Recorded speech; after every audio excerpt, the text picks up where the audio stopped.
This man started his own school to study female anatomy. Meet Bartleby Gaines, owner of the world's dorkiest name, and a graduating senior student from high school. As our story begins, we see Bartleby, along with his ragtag group of delinquents, snapping fake ID photos for younger high school students. Sherman Schrader, Bartleby's best friend, and that one kid, barges into the photography room. "Dude, you can't do this, we'll get in trouble." Ha, we all know that one kid.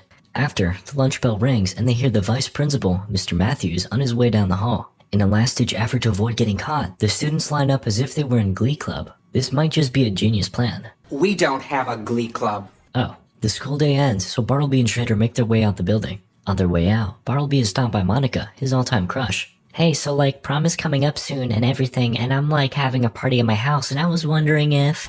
I'd love to. Well, I won't. Oh, yeah. Hey, yo, Monica! Come on! Suddenly, Chad calls her back.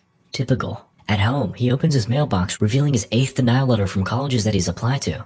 This one came from Ohio State, his fallback school. But that's okay, you know what they say. 9th time's the charm? On the other hand, Bartleby's sister, Lizzie, is cracked at school. She gives him some friendly advice. Maybe you just do average. That evening, Bartleby breaks the news to his parents. Of course, they're disappointed, but he does offer up a compelling argument. Now, Pocahontas never went to college. They storm off. I told you so. You were adopted. Goddamn. The next day, Bartleby receives another denial letter. This one from Harmon College. Determined to gain approval from his father, Bartleby hatches a plan. He forges an acceptance letter from a made-up college, South Harmon Institute of Technology. You realize that makes it shit, right? S.H.I.T? Perfect. With Schrader's help, they make a website and later enroll Daryl into their newly established and soon-to-be esteemed college. Later that day, Bartleby opens a letter in front of his parents. His sister is less than convinced, but they are. His parents fall for it hook, line, and sinker and write him a handsome check for his first semester's tuition. "We're so proud of you, son. We can't wait to drop you off and get to know the place."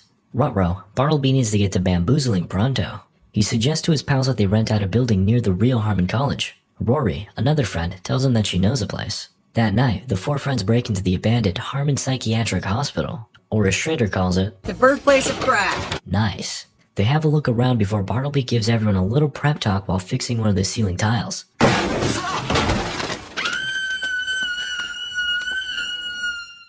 Moving on. Over the next few days, the 4 teens, along with the help of another college reject, Glenn, start the renovation process. Fixing up an abandoned psychiatric hospital can be quite difficult, but not when you have the power of friendship like these guys. Right as they finish cleaning up the building, Bartleby gets a call from his dad, who asks him to set up a meeting with the college's dean. Wait, we don't have one of those. Not to worry, Schrader's got a plan. The pair head to the shopping center to meet his uncle, Ben, about an acting gig. "Yeah, my uncle is super charismatic, this will be great." Listen, you insolent little snot! Anyway, the 2 friends have lunch with Ben and propose their idea. Though initially reluctant, Ben ultimately takes the job, but only after, "You're fired." Perhaps it is time to move on. In preparation of the fateful meeting, Rory employs the students of a real class to pretend to be students at their fake-ass school. Bartleby's parents arrive and are treated to a tour of the college, narrowly avoiding any of the incomplete elements of the makeover. Then, they make their way up to the dean's office where they meet with the fake Dean Lewis. Ben gives a commendable performance, explaining how valuable a good education is. Then, he pulls a complete 180. Now, isn't that a load of horse? "Bro, what are you doing?" Thankfully, he recovers the situation. "Look, what kids really go to college for is a good job with a big salary." What a rational outlook. How refreshing. While Lizzie is skeptical, Mom and Dad are left satisfied. They leave to let their studious son prepare for a long semester of learning. And by learning, I mean playing video games in a renovated insane asylum. Bartleby goes to see who it is and is surprised to find a student that's here for orientation. I'm looking for South Harmon Institute of Technology. The student, wait a minute, explains that he got accepted on the website, and so did they. Thank you so much. Oh boy. Desperate for a solution, Bartleby pays a visit to a Harmon frat house in search of Schrader. He cleverly takes this guy's jacket before running into Monica. She makes him wet. Little bit of role reversal, I must say. Before her boyfriend and fraternity leader, Hoyt Ambrose, pulls up. Floyd Pambrose. Our names rhyme. Ha, good one. Meanwhile, Schrader can be seen very much not getting along with anybody, and making a fool of himself. Bartleby and Schrader head back to the fake college and discover that all the students had already paid for their first semester's tuition. $10,000 each. That's $74 million. Yeah, maybe college wasn't for you. Bartleby and his buds think about how they're gonna solve this problem, but it's not long before they find the perfect solution. we could have a battle royale. Fortnite moment? Wait, when was this made? 2006. That was like 35 years ago. Okay, now for their actual solution. Bartleby hosts an assembly to explain things, but before he spills the beans, he realizes that all these people are just like him. They never got accepted anywhere, and this was their last chance to make their parents proud. You know what? Screw it. Welcome to South Harmon Institute of Technology! Let's go! Realizing that he has no idea how to actually run a college, Bartleby needs to come up with a solution, and fast. I know. I'm processing. You're gonna need to process a little faster, buddy. Later, Bartleby gets a call from his parents who ask how everything is going. What classes are you taking, son? Statistics, business, and anatomy.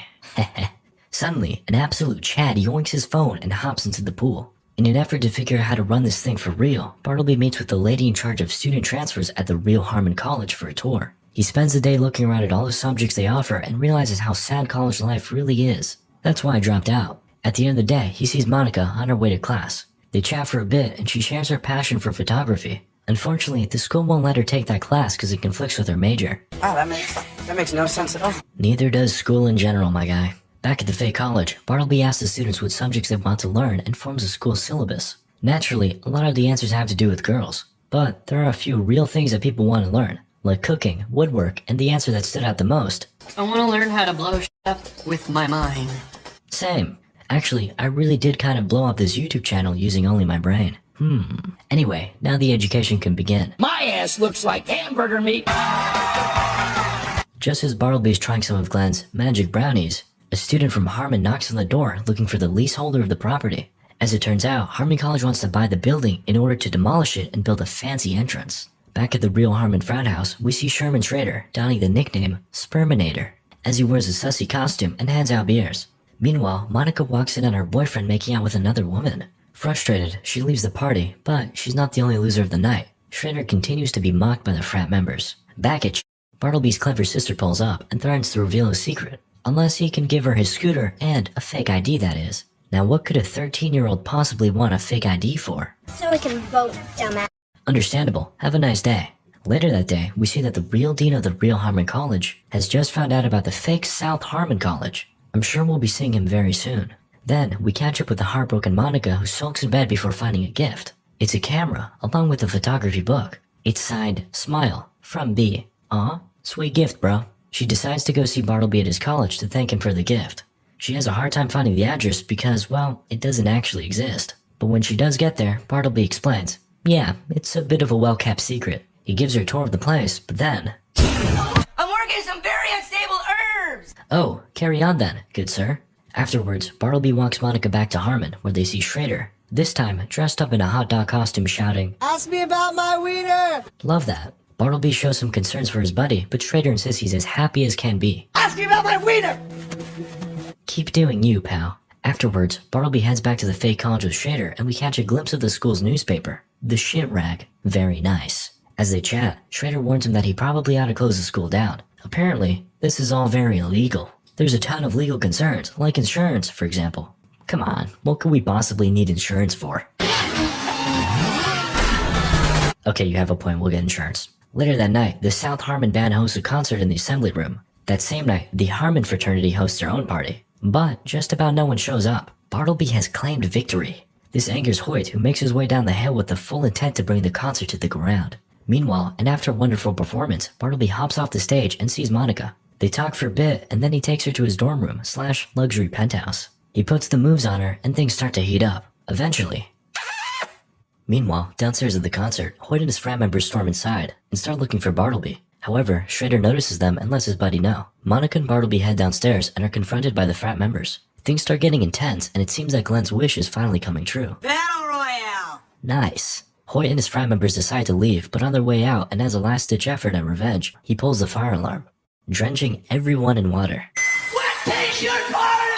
Okay. Later that night, Schrader's woken up by one of the frat's friends, Gwen. It's induction night, big guy. She leads him to the frat house where he's escorted down into a dimly lit room. Then, Hoyt manipulates Schrader into telling them everything about Bartleby's fake college, and brews him up in the process. The next morning, and back at the fake college, everything is trashed after the party. Everyone groups together in front of the school, and Monica takes a photo. Realizing that Schrader's not there anymore, Bartleby heads to his dorm room at Harmon. He knocks on their door and opens it to see Schrader, who looks like he just had a friendly encounter with Mike Tyson. Schrader reveals that the frat members forced him into telling them everything about South Harmon. Back at South Harmon, Bartleby tries to process what happened, but he's quickly interrupted when the parents of all the students arrive. What are you doing here? Good question. It appears that someone, aka Hoyt, sent out a Parents' Day email to all of the students' parents.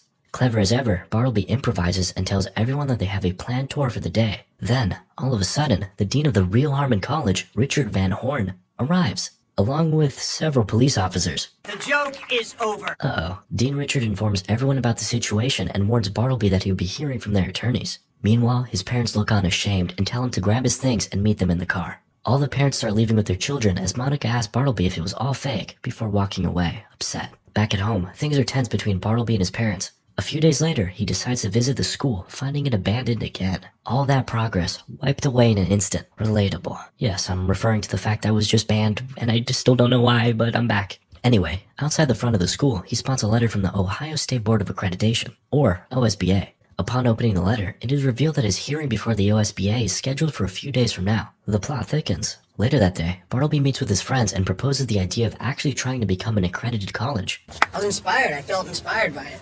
Thanks a lot. I'm Schrader appears and reveals that he was the one that applied for accreditation, inspiring the rest of the group to go along with the plan. I'm saying I want to be a shithead. At the hearing, they're surprised to see that all the school students are there, cheering them on. Bartleby presents his case to the judges, though he is contested by the dean of Harmon College every step of the way. Boomer moment. The judge explains that they only accredit schools that possess 3 key things: functional facilities, a solid curriculum, and a capable faculty. Functional facilities? Well, they did have a skateboard ramp, a pool, even a tiki bar. Okay, fine, maybe they don't have the right facilities, but they did have a damn good curriculum. You got Slacking 101, Doing Nothing 405, and bumper stickers. How does one major in bumper stickers? Yeah, that is a fair point. Okay, the last necessity. Capable faculty. See, at South Harmon, it's for the students or the teachers. Well, that is a good concept, but the judge is not having any of it. He's told that they need a proper staff team or else they cannot be accredited. Suddenly, Mr. Lewis stands up and tells him that he is their teacher and dean. However, the opposing dean objects, calling him a washed-up drunk. Why don't you take your PhD and shove it up your ASS? Okay, but he's not wrong.